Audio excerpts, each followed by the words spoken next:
女孩难为情地解开上衣，小丈夫却一脸傻相，他啥都不懂。面对眼前这个幼稚到可笑的小毛孩，少女简直哭笑不得。她怎么都没想到，自己一直憧憬的婚姻竟是这样荒唐。就在多多刚3岁时，妈妈就费尽心机讨好富户周家，早早定下了娃娃亲。年龄幼小的她不明白这意味着什么，每天依旧傻傻的开心。从那以后，妈妈总是有意教育她，说要是不听话，以后怎么在丈夫家里立足。多多16岁那年，迫于生计，全家只能搬到远方，婚约在身，她只能留下送给周家，心里满是不舍，也有说不出的怨恨。她并不能理解妈妈，其实妈妈之所以这样做，只是想让她能够衣食无忧的过一辈子。婚礼当天热闹非凡，慌张劳累了一整天。洞房里，多多终于能扯下盖头透透气。这个新家对她来说充满了憧憬与担心，可是目前她唯一能做的就是上天保佑丈夫是个正人君子。然而上天却给她开了个玩笑，眼前这个一脸幼稚、傻乎乎、胖墩墩的小孩，竟然就是她要陪伴一生的丈夫。小毛孩玩性大发，抓着一只蜥蜴在她面前晃悠。婆婆听着屋里传来的叫声，心满意足地放下了心。多多被小丈夫赶到了地上睡，大脑里还回想着睡前小丈夫的下马威。我是丈夫，是当家的，一切由我说了算。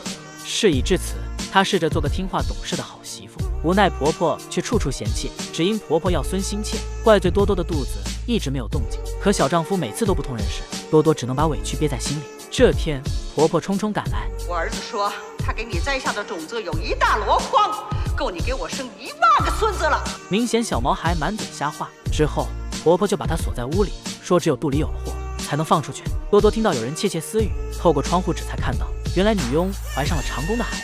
渣男长工却不肯承认。多多突然就想到了一个好主意，她赶紧把自己的衣服弄烂，再把头发抓成鸡窝，然后大喊大叫冲到佛堂。众人都以为她疯了，跑过来了解情况。多多疯疯癫癫的说自己做了个梦，梦里周家老祖宗给她托了个梦，坚决不同意她和小丈夫的这门亲事，否则就会有灾难降临到周家。婆婆觉得她这就是瞎扯，多多就又接着说，第一是小丈夫背后突然长出的黑痣，第二是她嘴里无端掉了的牙，第三就是女佣肚子里的孩子被她说成是小丈夫的。这3件事都能一一对上，让周家有点害怕。就这样，小丈夫喜当爹，婆婆如愿有了孙子，女仆有了依靠，而多多也争取到了属于她的自由。妻子恶狠狠盯着丈夫，而此时的丈夫正在光天化日之下调戏陌生女人。今天还是儿子的周岁宴，妻子只能忍气吞声。17岁的小美对爱情充满着美好的憧憬，面对帅小伙阿翔，当然满眼爱意。只是小美看男人的眼光太差，恋爱时阿翔表现得无可挑剔，结婚后就露出了狐狸尾巴。他就是花花公子，经常和人厮混到半夜不回家，留小美一人独守空房。就这样，阿翔越来越过分，直接将女人领到小美面前，肆无忌惮的搂搂抱抱，还故意抱起儿子给女人看。这可是小美如今唯一的牵挂。她跑上前去抢，却被阿翔一把推倒在地。她恨死了眼前这个恶心的男人，拿起碎片想拼命。阿翔却毫不恐惧，大声呵斥小美。可怜的小美再次退缩了，听话的把碎片收拾干净。她彻底绝望了，这个渣男不但夺走了她的青春，毁灭了她的爱情，如今就连自己心爱的儿子自己也无法拥有。她逐渐陷入了魔怔，给儿子洗澡时慢慢放开了双手，婴儿在水里挣扎，她却意识不到，等她缓过神来时，孩子已经没有了心跳。这一刻，小美的魂魄也随儿子一起飘走。多年后，她移居海外，彻底远离了伤心之地，还在婚生下了个女儿米娜。可过去的一切一直挥之不去，她从来没有开心过一天。这天，她来到女儿家里，原来女儿刚结婚不久。她很懂事，一直害怕母亲为自己担心，就经常安慰妈妈说日子过得很好。妈妈信以为真，直到看到女儿家的冰箱，妈妈才明白真相。冰箱贴上记录的全是家庭购物开支。米娜从小就被妈妈教育要成为一个独立自主的女人，所以恋爱时她就主动向男友提出 AA 制，这也太懂事了吧。没成想如此懂事，最终却遇人不淑。2人结婚后，这个秃头男人利用起了米娜的善良，每次吃饭时为了节约开支，米娜吃的很少，而秃子却总是山珍海味。反正最后2人 AA 制嘛，凡是家里买任何东西都要记账平分。这样的日子让米娜越发的崩溃，最终她也彻底想通了，给秃头丈夫提出离婚，她却丝毫不理会。妈妈知道情况后，决定拯救女儿。她告诉女儿，人活一辈子，不能伤害别人，但也别委屈了自己。遇到差劲的人及时离开，失去这样一个男人其实并不算什么，别担心，只要自己是个好女人，总会遇到对的人。果然，最终米娜逃离了无底洞，也遇到了那个真正爱她的男人。女人正带着女儿睡觉，老爷就开始要求同房。老爷，这可不行，我女儿在呢。让她走。要不就让他看你。花花在外面默不作声，她恶心妈妈被这个男人占有。在花花3岁的时候，妈妈就被外婆赶出家门，因为爸爸刚离世不久，妈妈就成了镇上大老爷的四太太。外婆觉得丢尽了脸面，把她赶出了家门。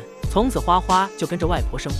多年后，外婆病重，妈妈突然回来了，还按照土方子割自己的肉做药引子，以此来救母亲的命。即便如此，母亲心里还是不能原谅她。外婆去世后，花花就跟着妈妈去大老板家住。她原以为妈妈在老板这里过着富太太的生活，来了才知道妈妈过得很不容易。大太太和3太太都只生下了女儿，家庭地位并不高。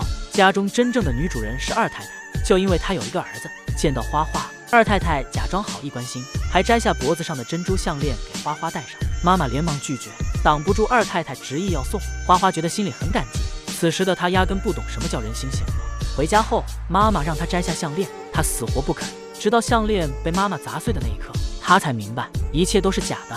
花花也慢慢看懂了妈妈的处境。偌大的宅子里，没有一个人是真心的，包括老板。当年妈妈去寺庙给爸爸上香，恰好被大老板看上，2太太看在眼里，就故意约她来家里打麻将。晚上趁妈妈熟睡时，大老板就悄悄溜进去，最终怀上了她的孩子。没有人相信她是中了圈套，一无所有的她，最终只能求助2太太。2太太表面好心，其实早就打好了小算盘。等到她的儿子出生后，2太太第一时间抢走了。妈妈的日子过得太难了，最终为了保护花花，她选择了服毒自杀。葬礼那天，花花好像一夜长大了，她恶心眼前这些虚伪自私的人，在灵堂里戳穿了一切。善良的人总是想着懂事听话，忍耐着本不属于自己的苦楚，最终换来的却是他人肆无忌惮的欺辱。直到最后，妈妈用死才换来了花花的清醒。以上是电影《喜福会》中的3个故事。其实在不同的社会，都有不同的人遭到伤害，但有时候可怜之人必有可恨之处。善良、懂事、忍耐，个个都是别人口中的美德，但正是懦弱之人的善良、懂事与忍耐，才最终造成了恶人的肆无忌惮。你们觉得呢？欢迎评论。